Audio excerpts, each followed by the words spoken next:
ಬಾಳೆ ನರ್ಕವು. ಯೋಗ ಮಾಡಿ ಯೋಗಿಯಾಗು ಸಾಧನೆ ನಮ್ಮೊಡನಿದೆ. ಯೋಗದಿಂದ ರೋಗ ದೂರ ಸಾರ್ಥಕದ ಬದುಕಿದೆ. ನಂದಿನಿ ಲೇಔಟ್ನ 4ನೇ ಹಂತದಲ್ಲಿರುವ ಇಂಡಿಯನ್ ನ್ಯಾಷನಲ್ ಪಬ್ಲಿಕ್ ಶಾಲೆಯಲ್ಲಿ ಅಂತಾರಾಷ್ಟ್ರೀಯ ಯೋಗ ದಿನವನ್ನು ಅರ್ಥಪೂರ್ಣವಾಗಿ ಆಚರಿಸಲಾಯಿತು.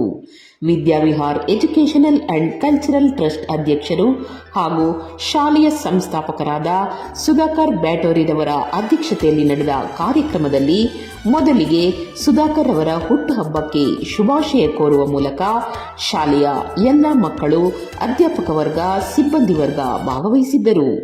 ಯೋಗಾಸನದ ಎಲ್ಲ ಆಯಾಮಗಳನ್ನು ಯೋಗ ಶಿಕ್ಷಕಿ ಸ್ಮಿತಾ ಸುಖಿ ಮಕ್ಕಳಿಗೆ ಯೋಗ ಪ್ರದರ್ಶನದಲ್ಲಿ ಬೋಧಿಸಿದರು.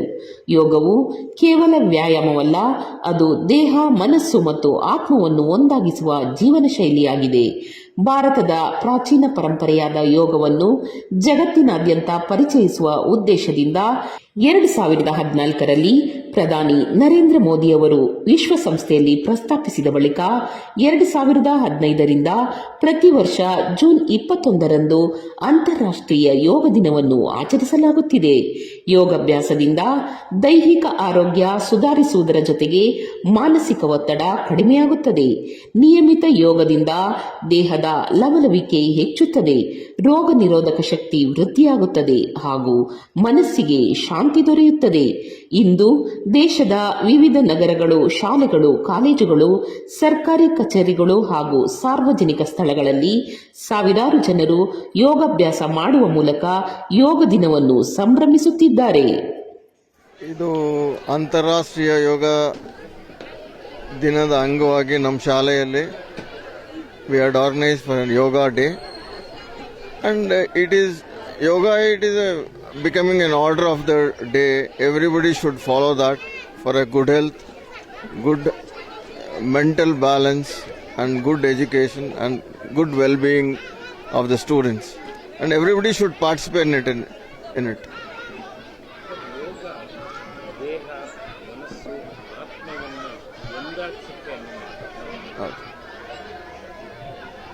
ಮೊದಲೆಲ್ಲ ನಾವು ಆರೋಗ್ಯ ಅಂತ ಹೇಳಿದ್ರೆ ಬರೀ ನಾವು ನೋಡೋಕ್ಕೆ ದೃಢಕಾಯರಾಗಿದ್ದರೆ ಮಾತ್ರ ಆರೋಗ್ಯ ಅಂತಲ್ಲ. ಈಗ ದಿನೇ ದಿನೇ ದಿನೇ ದಿನೇ ಕುಂತ್ಕೊಂಡೇ ಕೆಲಸ ಮಾಡಿ ಅಲ್ಲಿ ಸ್ಟ್ರೆಸ್ ಎಲ್ಲ ಕ್ರಿಯೇಟ್ ಮಾಡಿಕೊಂಡು ಈಗ ಆರೋಗ್ಯದ ಡೆಫಿನೇಷನ್ ಕೂಡ ಚೇಂಜ್ ಆಗಿದೆ. ಮಾನಸಿಕವಾಗಿ, ದೈಹಿಕವಾಗಿ ಮತ್ತು health is defined as physical and mental well being of a human being is called health.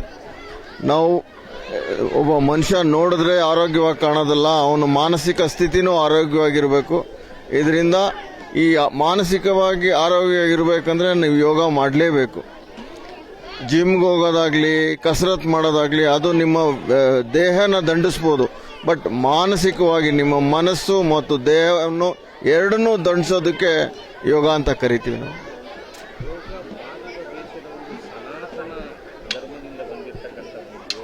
ಹೌದು, ಪ್ರಪಂಚಕ್ಕೆ ಮಾದರಿಯಾಗಿದೆ ಭಾರತದ ಯೋಗ. ಹೌದು, ನಮ್ಮ ಯೋಗ ಸುಮಾರು ನಮ್ಮ ಪ್ರೈಮ್ ಮಿನಿಸ್ಟರ್ ನರೇಂದ್ರ ಮೋದಿ ಅವರು ಈ ಜಗತ್ತಿಗೆ ಪರಿಚಯ ಮಾಡಿಕೊಡೋ ತನಕ ಯೋಗಕ್ಕೆ ಅಷ್ಟೊಂದು ಬೆಲೆ ಇರಲಿಲ್ಲ, ಯಾರೂ ಮಾನ್ಯತೆ ಕೊಡಲಿಲ್ಲ. ಬಟ್ ಏನಂದರೆ ನರೇಂದ್ರ ಮೋದಿ ಅವರು ಬಂದು ಹಿ really brought A light regarding the yoga which is our ancestral. ನಮ್ಮದು ಪುರಾತನವಾದ ನಮ್ಮ ಋಷಿ ಮುನಿಗಳು ಎಲ್ಲ ಮಾಡಿ ಅವರ ಆರೋಗ್ಯವನ್ನು ಕಾಪಾಡ್ಕೊಳ್ತಾ ಇದ್ದ ವಿಧಾನ ಇದು ಯೋಗ. ಇದು ವಿಚ್ ಇಸ್ ಹೌದು, ಹೌದು. ಮಕ್ಕಳಿಗೆ, ತಂದೆ ತಾಯಿಗೆ ಏನು ಒಂದು ಸಂದೇಶ ಕೊಡ್ತೀರಾ ಈ ವಿಚಾರ? ಈಗಿನ ಕಾಲದಲ್ಲಿ ನಮ್ಮ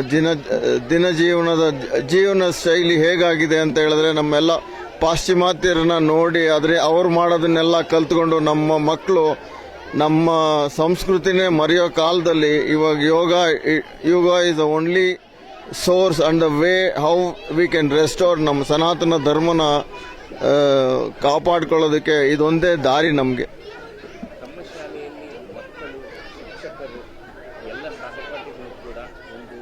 ಶಿಸ್ತು ಬದ್ಧತೆಯಿಂದ ಈ ಯೋಗ ಡೇನಲ್ಲಿ ಭಾಗವಹಿಸಿ ಎಲ್ಲ ಆಚರಣೆ ಮಾಡಿದ್ದಾರೆ. ಮಕ್ಕಳ ಬಗ್ಗೆ, ಶಿಕ್ಷಕ ವೃಂದದ ಬಗ್ಗೆ ಮತ್ತು ತಮ್ಮ ಸ್ಟಾಫ್ ಬಗ್ಗೆ ಏನಾಯಿತು? ನಮ್ಮ ಶಾಲೆಯಲ್ಲಿ ಆ್ಯಕ್ಚುಲಿ ಯೋಗ ದಿನ ಮಾತ್ರ ಅಲ್ಲ, ನಾವು ಪ್ರತಿನಿತ್ಯ ನಮ್ಮ ಟೈಮ್ ಟೇಬಲಲ್ಲೂ ಪ್ರತಿದಿನ ಪ್ರತಿ ವಾರ ನಾವು ಯೋಗ ಪೀರಿಯಡ್ ಇದೆ. ಯೋಗ ಪೀರಿಯಡ್ನ ಯೋಗ ಟೀಚರ್ಸ್ ಬಂದ್ಬಿಟ್ಟು ಅವ್ರನ್ನ ಮಕ್ಕಳನ್ನ ಕರ್ಕೊಂಡೋಗಿ ಅಭ್ಯಾಸ ಮಾಡಿಸಿ ಕಳಿಸ್ತೀವಿ ನಾವು. It is not only on the day of yoga. Yoga has become a part of our curriculum, which will make a part of our studies along with yoga, Bharatnatyam, abacus and other things, which will increase the students' mental ability to get knowledge and understand things and remember things in a better way. Yoga day ಅಂದರೆ ನಮ್ಮ ಶಾಲೆಯಲ್ಲಿ ಇವತ್ತು ನಾವು 12ನೇ ಅಂತಾರಾಷ್ಟ್ರೀಯ ಯೋಗ ಡೇಯನ್ನು ನಾವು ಆಚರಣೆ ಮಾಡಿದ್ವಿ. ಈ ಯೋಗ ದಿನದಲ್ಲಿ ನಾವು ಎಲ್ಲ ಮಕ್ಕಳಿಗೂ ಪಾರ್ಟಿಸಿಪೇಷನ್ ಮಾಡಬೇಕು ಅಂತ ಕೇಳ್ಕೊಂಡಿದ್ವಿ. ಹಾಗಾಗಿ ಎಲ್ಲ ಮಕ್ಕಳು ಪ್ರೆಸೆಂಟ್ ಇದ್ರು ಇವತ್ತು. ಯೋಗವನ್ನು ನಾವು ಯಾಕೆ ಮಾಡಬೇಕು ಅಂದರೆ ನಮ್ಮ ದೇಹ, ಮನಸ್ಸು ಮತ್ತು ನಮ್ಮ ಆತ್ಮದಲ್ಲಿ, ಅಂದರೆ ನಾವು ಮಾಡುವಂತಹ ಪ್ರತಿಯೊಂದು ಕೆಲಸದಲ್ಲಿಯೂ ಸಹ ನಮಗೆ ಯಶಸ್ಸು ಸಿಗಲಿ ಎನ್ನೋ ಕಾರಣಕ್ಕಾಗಿ ನಾವು ದಿನನಿತ್ಯ ಯೋಗವನ್ನು ಮಾಡಬೇಕು. ಹೇಗೆ ಉದಯ ಆಯಿತು ಭಾರತದಲ್ಲಿ? ಇತಿಹಾಸ ಇದೆ. ಯೋಗ ಶ್ರೀ ಪತಂಜಲಿ ಮಹಾಮುನಿಗಳಿಂದ ಮೊದಲನೇದಾಗಿ ಯೋಗವನ್ನು ಅವರು ಮೊದಲು ನಮ್ಮ ಭಾರತದಲ್ಲಿ, ಅಂದರೆ ಹಿಂದೂ ಸನಾತನ ಧರ್ಮದಿಂದನೂ ಸಹ ಯೋಗವನ್ನು ಮಾಡಿಕೊಂಡು ಬಂದಿದ್ರು. ಯಾಕೆ ಅಂದರೆ ಅವರ ತಮ್ಮ ದೇಹವನ್ನು ಅಥವಾ ನಮ್ಮ ಮನಸ್ಸನ್ನು ಏಕಾಗ್ರತೆಗೊಳಿಸೋದಕ್ಕೆ ಮೊದಲನೇದಾಗಿ ಯೋಗವನ್ನು ಅವರು ಪ್ರಾರಂಭ ಮಾಡಿದರು.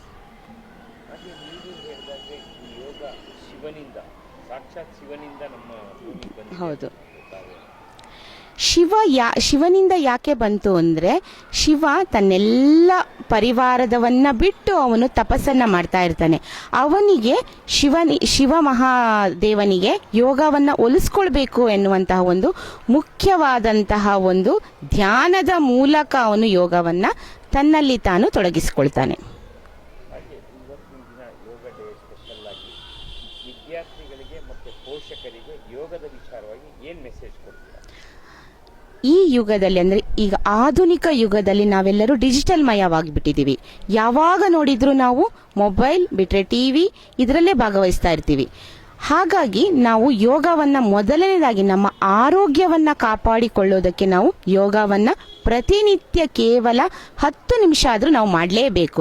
ಮುಖ್ಯವಾಗಿ ವಿದ್ಯಾರ್ಥಿಗಳು ಯಾಕೆ ಮಾಡಬೇಕು ಅಂದರೆ ಓದಿನಲ್ಲಿ ಅವರಿಗೆ ಏಕಾಗ್ರತೆಯನ್ನು ತರಬೇಕು. ಹಾಗಾಗಿ ನಾವು ಯೋಗವನ್ನು ಮಾಡಬೇಕು. ನಮ್ಮ ದೇಶದ ಸನಾತನ ಸಂಸ್ಕೃತಿಯ ಯೋಗವನ್ನು ವಿದೇಶಗಳು ಕೂಡ ಇವತ್ತು ಅಳವಡಿಸ್ಕೊಳ್ತಾ ಇದ್ದಾವೆ. ಆದರೆ ಎಲ್ಲೋ ಒಂದು ಕಡೆ ನಮ್ಮ ದೇಶದ ಯುವ ಪೀಳಿಗೆ ಪಾಶ್ಚಿಮಾತ್ಯ ಸಂಸ್ಕೃತಿ ಸಂಪ್ರದಾಯಗಳನ್ನ ಪೋಷಣೆ ಮಾಡ್ತಕ್ಕಂಥದ್ದು ಕಾಣ್ ಬರ್ತಾ ಇದೆ. ಏನು ಹೇಳ್ತೀರಾ? ಇದು ನಿಜವಾದ ಮಾತು. ನಮ್ಮ ದೇಶದಲ್ಲಿ ನಮ್ಮ ವಿದ್ಯಾರ್ಥಿಗಳು, ಮೊದಲನೇದಾಗಿ ಯುವ ಜನಾಂಗ, ನಾವು ಮೊದಲು ಎಚ್ಚೆತ್ತುಕೊಳ್ಬೇಕು. ಯಾಕೆ ಅಂದರೆ ನಾವಿವತ್ತು ನಮ್ಮ ಆರೋಗ್ಯದ ಕಡೆ ಗಮನ ಕೊಡ್ತಾ ಇಲ್ಲ. ಹೆಚ್ಚಾಗಿ ನಾವು ನೋಡುವಂಥದ್ದು ಈಗ ಹಾರ್ಟ್ ಅಟ್ಯಾಕ್, ಕಾರ್ಡಿಯಾ ಅಟ್ಯಾಕ್ ಆಗ್ತಾ ಇದೆ ನಮ್ಮ ದೇಶದಲ್ಲಿ.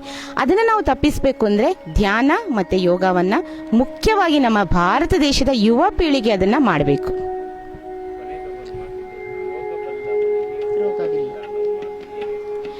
ಯೋಗ ಬಲ್ಲವನಿಗೆ ರೋಗವಿಲ್ಲ, ಇದು ನಿಜವಾದ ಮಾತು. ಹಾಗಾಗಿ ನಾವು ಪ್ರತಿನಿತ್ಯ ಯೋಗವನ್ನು ಮಾಡಲೇಬೇಕು. ಈ ಯೋಗವನ್ನು ಮಾಡೋದ್ರಿಂದ ನಮ್ಮ ಆರೋಗ್ಯವನ್ನು ಕಾಪಾಡಬೇಕು. ಮೊದಲು ನಮ್ಮ ಆರೋಗ್ಯ ಕಾಪಾಡಿದ್ರೆ ನಾವು ಯಾವ ಕೆಲಸವನ್ನು ಸಹ ಮಾಡ್ಬೋದು, ಜೀವನದಲ್ಲಿ ಯಶಸ್ವಿಯನ್ನ ಪಡಿಬಹುದು.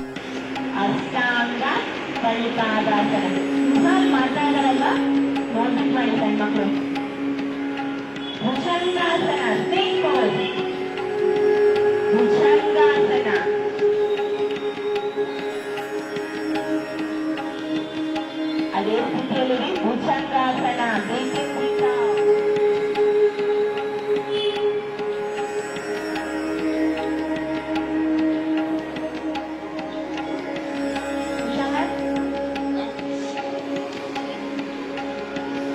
ಅಧೋಮುಖ ಶ್ವಾನಾಸನ,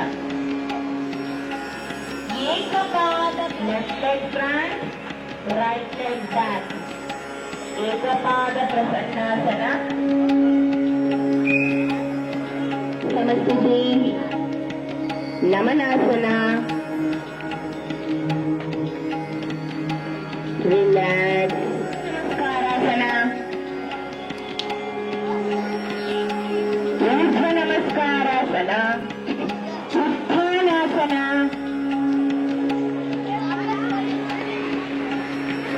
ಅಧೋಮುಖ ಶ್ವಾನಾಸನ. ಪ್ರಣಮಾಮಿ ಪತಂಜಲಿಂ.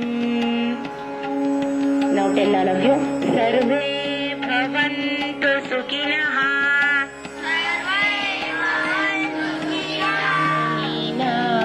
ಪತಂಜಲಿಂ ಪ್ರಾಂಜಲಿಂ ರಾನತೋಸ್ಮಿ